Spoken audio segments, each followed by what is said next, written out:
Au cœur de la société. Au cœur de la société est une émission préparée en synergie par les radios Inzamba, Agatekakawe, Radio RPA, Ijouya-Wanyagihugu, ainsi que la radio-télévision Renaissance.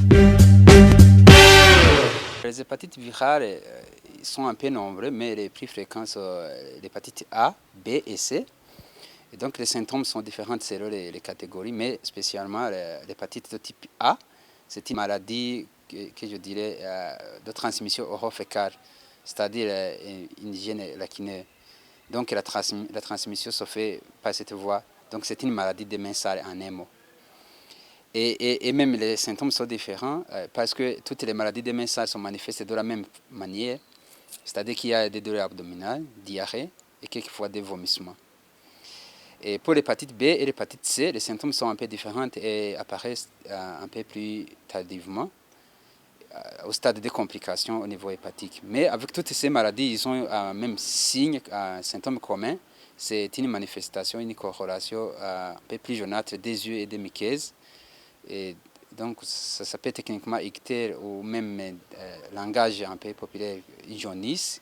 Donc, quelqu'un qui a une coloration plus jaunâtre, tout le monde sait qu'il y a un problème avec le foie.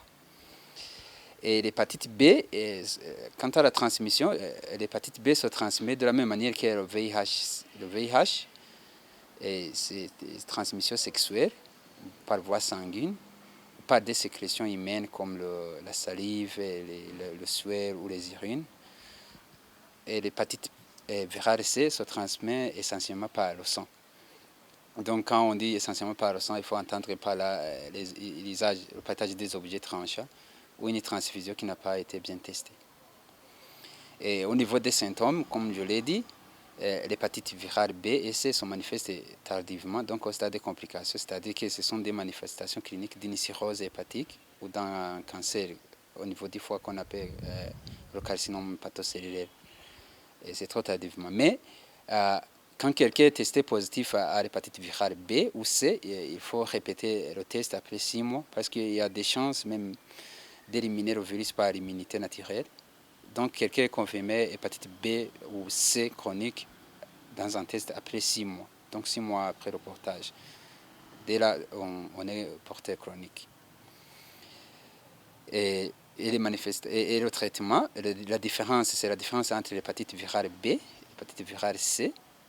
C'est que l'hépatite virale B, il y a un vaccin comme l'hépatite virale A. Et le vaccin est déjà donné. Tous les enfants de jeune âge ils ont reçu le vaccin contre l'hépatite virale A et B. Mais l'hépatite C n'a pas de vaccin. En contrepartie, l'hépatite C, c'est traitable, même si le traitement est empêcheur. Mais il y a des médicaments qu'on peut prendre avec succès. Et l'hépatite virale B, il n'y a pas de médicaments qui testent qu'on peut tester négatif.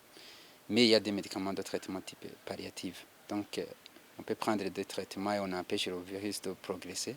Et donc le foie n'est pas détruit aussi rapidement. Et des fois, on dit que même les complications, au stade de complications, mais ce n'est pas bien prouvé. Ça peut être réversible ou pas. Et donc, je dis, la différence entre l'hépatite virale B et C, c'est que B a un vaccin et C est curable.